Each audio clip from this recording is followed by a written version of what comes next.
En Estados Unidos, George Eastman inventa el rollo fotográfico en el año de 1884. Este primer carrete constaba de 24 exposiciones, el cual va subiendo con los años. Más concretamente, en 1888 se empieza a comercializar con una cámara cuyo cargador es de 100. El funcionamiento de esta era enviarla a un laboratorio para su revelado y después ser devuelta al usuario ya cargada de nuevo. Era conocida como la Kodak, y esta cámara utilizaba carretes de películas enrollables, en lugar de capas planas como anteriormente. Y aquí comienza lo que nosotros vendríamos a conocer como la fotografía de aficionados. Con el tiempo se funda la empresa Kodak y su uso fue universalizado por todo el mundo y se convierte en una compañía multinacional que hoy en día se dedica al diseño, producción y comercialización de equipos fotográficos. El sistema de funcionamiento del que precisaba era mucho más sencillo que los utilizados por otras compañías dedicadas al mismo producto. Esto era así porque, a diferencia de las otras, no necesitaba tratar con procesos químicos, ni anteriores ni posteriores. No es hasta 1889 hasta que se utiliza por primera vez la celulosa como soporte de la emulsión sensible, es decir, haciendo uso de una fina capa que es sensible a la luz sobre un soporte hecho de esta celulosa. La emulsión fotográfica es la base de una película o capa fotográfica. Este tipo de material es muy útil y es altamente utilizado en la fotografía analógica. Sirve a su vez como un soporte para la filmación cinematográfica, lo que viene a ser la creación de películas. Fue en el febrero de 1900 cuando la gran empresa Kodak saca a la venta la cámara llamada Brownie. Era de fácil uso y durante unos 60 años se comercializó con distintos modelos de la misma. Con ella se popularizó la fotografía doméstica y se introdujo el concepto de instantánea. La serie Brownie tuvo más de 100 modelos que fueron evolucionando a lo largo de su historia, conforme pasaba el tiempo y se iban realizando mejoras. El diseño original aún no tenía el accesorio buscador o la mira, y no lo tuvo hasta agosto de 1900, que fue el mismo año en el que salió. El precio era bastante barato y su fácil manejo revolucionó la fotografía, haciendo que cualquier persona pudiera tener una cámara y así realizar fotografías de distintos momentos de su vida. Este hecho consigue que la Brownie Kodak se posicione como una de las cámaras más importantes de la historia. Y no solo la cámara en sí era barata, sino que también la película de la cámara lo era. Incluso pensando en lo que ese dinero supondría para la época, la que fue creada era realmente barata. Para hacernos una idea más clara, se podría comprar una cámara Brownie y un rollo de película y además procesar la misma por menos de $2. Esto hizo que la respuesta de los consumidores fuera altamente positiva y se enviaron más de 1.500 brownies durante su primer año de producción. Como un dato curioso, debemos destacar que este tipo de cámara estaba especialmente dirigida a niños, pero llegaron incluso a ser llevadas a la guerra por los soldados en el frente. Bien, pues ahora hagamos un pequeño repaso en el tiempo para poder comprender mejor el tema del que hablamos. Nos remontamos hasta 1893. Este fue el año en el que Thomas Edison, junto con William Dixon, crean el rollo de película perforada de 35 milímetros. Este artilugio estaba pensado para ser utilizado en la composición cinematográfica, pero este formato de negativo, o como también ha sido conocido por el nombre de película fotográfica, se volvió muy popular y fue utilizado tanto en el cine como en la fotografía, sin demasiadas distinciones. En el año de 1909 fue reconocida como la medida estándar internacional y, a pesar de los avances y de las novedades que se hacían en este campo, se ha mantenido decentemente como uno de los formatos de película más usados para la creación y la proyección de imágenes. De hecho, durante muchos años fue el único formato reproducible en los cines de todo el mundo. Es gracias a estos avances y nuevas creaciones que en 1924 Oscar Barnack hizo uso de esta película y la introdujo en una de sus creaciones propias, la Leica 1, cámara de origen alemán que revolucionó por completo a todo el mundo la fotografía. Añadamos también que todas estas innovaciones fueron las que más tarde dieron lugar a las cámaras de vídeo que hoy en día podemos encontrar en prácticamente todas las tiendas de aparatos electrónicos. Durante la época que transcurrió antes y durante la Segunda Guerra Mundial, estas eran las mejores cámaras existentes, pero después las empresas que las vendían se vieron ensombrecidas y tuvieron que competir con copias soviéticas y japonesas.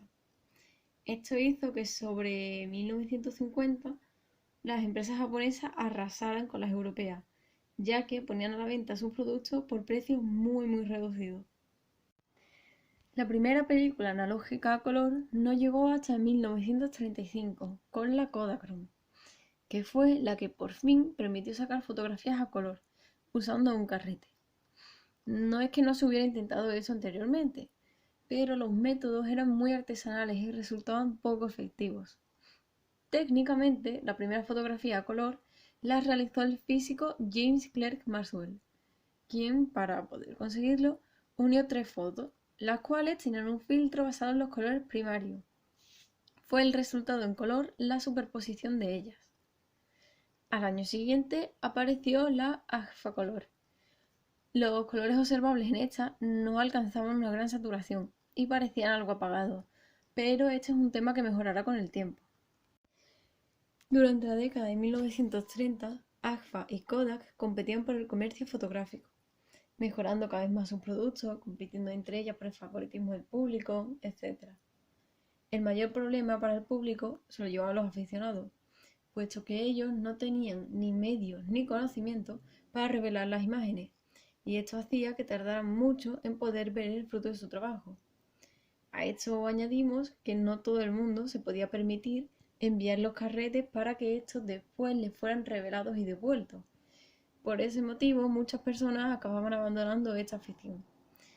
Es en 1948 cuando la compañía Polaroid saca al mercado la conocida como Land Camera Model 95, capaz de sacar fotografías instantáneas.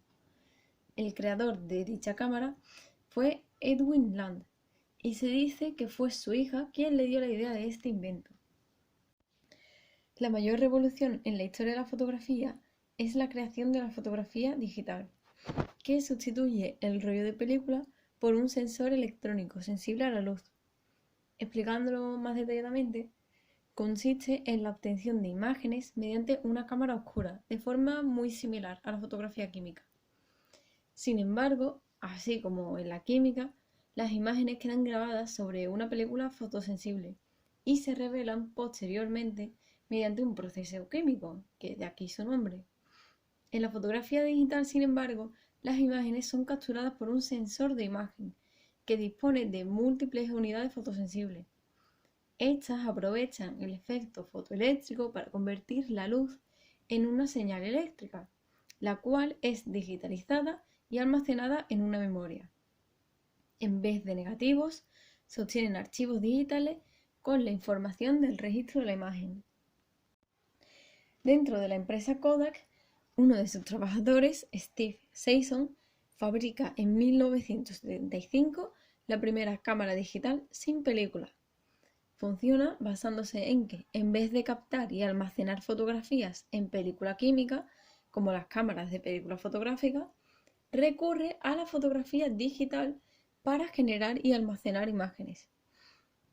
No es que este invento fuera precisamente cómodo. De hecho, pesaba 4 kilos y tardaba 23 segundos en procesar y grabar en una cinta de cassette una foto en blanco y negro de 0,01 megapíxeles. Aparte, se tardaban otros 23 segundos en volcar y visualizar la imagen en un aparato de televisión. Para construirla, utilizó una lente de una cámara de vídeo Super 8 y un curioso soporte de grabación, que fue la cinta de cassette. En 1988, en la feria de muestras Photokina, en Alemania, Fujifilm presentó la Fuji X-DS1P, que fue la primera cámara del mundo en almacenar datos en una tarjeta de memoria de semiconductores, capaz de almacenar la información de 5 a 10 imágenes. La empresa fue uno de los primeros visionarios para el paso a la era digital. Por años investigó y practicó cómo se podía utilizar una tarjeta de microconductores evadiendo su alto precio, poco accesible para los usuarios aficionados. El resto de las cámaras analógicas eléctricas utilizaban un medio electrónico de almacenamiento llamado floppy, el cual era poco costoso pero no ofrecía una alta calidad de imagen. En 1995 aparece la primera cámara digital con pantalla LCD incorporada para visualizar la foto, la Casio QV10, la primera cámara digital de consumo masivo que incluía una pantalla de cristal líquido, una cualidad que con el tiempo hemos visto se convirtió en el estándar de la industria. La QV10 era un dispositivo portátil cuya pequeña pantalla LCD medía únicamente 1,8 pulgadas y tenía una resolución de tan solo 250 kilopíxeles. Además, la memoria no removible de 2 MB de la cámara almacenaba hasta 96 imágenes y necesitaba 4 baterías AA para funcionar. Esta maravilla de la tecnología, en su lanzamiento y momento original, costaba $1000. La progresiva miniaturización de los componentes electrónicos ha favorecido el desarrollo de cámaras más pequeñas, ligeras y con mayor resolución a precios variados, dependiendo también de si hablamos de cámaras profesionales o de otro tipo. Pero en general son un dispositivo que está al alcance de la mayoría. Esto ha contribuido a la expansión de la fotografía digital y a su uso masivo por parte de los aficionados. Otra consecuencia de la miniaturización es la implantación de cámaras fotográficas en otros dispositivos electrónicos, como teléfonos, ordenadores, etc. Todos los teléfonos móviles incluyen una cámara y, dependiendo de qué compañía sea la que los ha creado, estas serán de mayor o menor calidad. Aún así, todas son capaces de realizar fotografías decentes.